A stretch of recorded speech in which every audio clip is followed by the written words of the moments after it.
What to do if you get ghosted. Have you got ghosted? Have you been ghosted? Is there a ghosting happening? Is there a ghost on the loose? Is that what's happened to you? Like, firstly, let's see, is it a natural ghosting, or is it like people just get so many messages? Don't you get inundated on your phone? Like, I think, oh, I can't, I've got quite a lot of WhatsApp messages that still got that. I've not done the let them have their blue ticks yet. I can't open it. I'm just, is that the beginning of a ghosting? That's the beginning of a ghosting. Because there's too much communication going on, isn't there? So you might not be being ghosted. You might be dealing with someone that's got a lot on their plate. Now, if you are being ghosted, if it's like, oh my God, this person has disappeared, there's probably different levels of it, isn't it? Is it someone you've slept with? Then you might feel a little bit more hurt, right? Because you've given of yourself to them and you feel a little bit, you've invested emotionally, you feel a bit heartbroken. I'm looking at you, Jen, because you seem like a sort of person who needs a good ghosting. You need to be ghosted up. No? You don't want to be ghosted?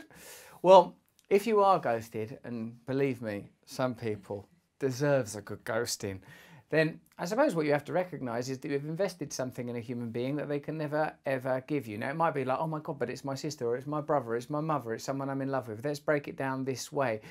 You see, we cannot project onto another person a series or set of requirements, because people live in the privacy of their own experience, that will see the world through the prism of their own experience and indeed their own neurosis. I have relationships in my life where I very deliberately, with any communication, ensure that I'm not asking for anything and I don't require a response. I've got mates that are sort of people like, you know, like a lot of male friendships, particularly men my age. There's not a lot of demands made. Now, I'm a 12-step person, so I have many relationships where there is assumed sort of responsibility, and like where we do have to get back to one another. I try and be more reliable. If someone asks me directly for help, like, will I need your help? Then I really, really try and crack on with it. If people are just small talking me, they might get a good ghosting. Who needs small talk? Who needs chitter-chatter on the telephone? Do you need, I mean, there's so much going on. I've got children. This is turning into a video of why I'm ghosting you rather than what to do if you get ghosted. But like what I would say is, when I think about times when people have not responded to me, I feel like they've got lives, they're busy.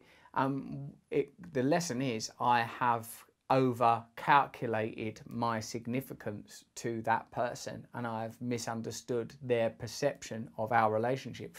I'm therefore gonna have to either alter my perception of this relationship, or I'm gonna try and cling on to that reality in the certain knowledge that they see it in a different way. And in that direction, my dear friend, lies sadness, frustration, anxiety, and madness. You've got to be willing to relinquish and let go, and formulate relationships with people that are complicit, aware, awake, have the same vision and same intention as you. For me, the ghosting is an indication that you are placing, it's like a word like unreasonable is subjective, but expectations that are not likely to be met, whether they're reasonable or not, is irrelevant if the other person ain't going to respond to them. If it's someone you're in love with or you have slept with and they're not responding to you, whether or not it is ethical, right or wrong, what they're doing, that is something that is very difficult for you to, one, judge, and certainly, even if you reach a satisfactory verdict, impose your judgment on that person. That's a kind of bizarre tyranny of victimhood. I would suggest instead relinquish, rescind, disengage, ghost. 1, 2, 3, 4. I declare a ghost war. No, like I would say, like that if someone is not responding to you, you can make, if you're like a particularly devoted to your own perception and emotion, you could communicate, hey, I thought that this and this was happening, but you're not communicating with me. If that don't get a response, that's it. It's over.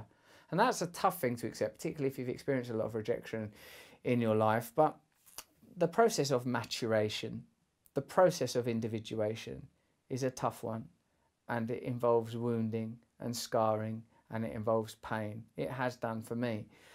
But as a result of this wounding, scarring and pain, I find myself in a position when talking about something like ghosting where I feel like it feels very plain to me to say that if someone is not responding to you in a way that you want them to, that there is an invitation to relinquish the relationship.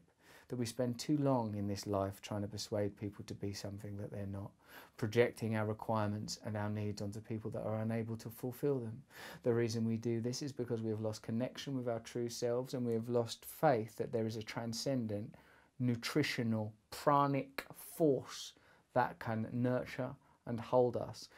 Therefore, we give this responsibility to flawed, fallible human beings who ultimately will fail us, except if they're, I don't know, your parents and they're reliable, or you're married to them.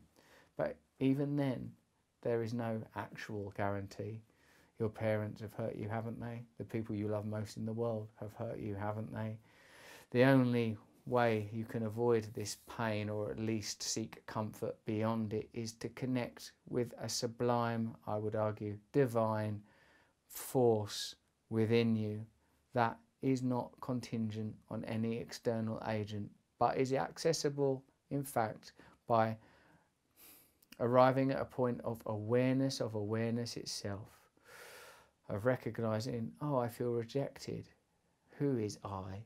Who feels rejected? What is it to be rejected? Who is the I that is being rejected? Who is that person? What did I assume? Be willing to go on these journeys of investigation to discover a truth, because in that truth is freedom. The truth will set you free, they say, and I suppose what is meant by that is the acknowledgement that all things are transient, that all relationships ultimately end.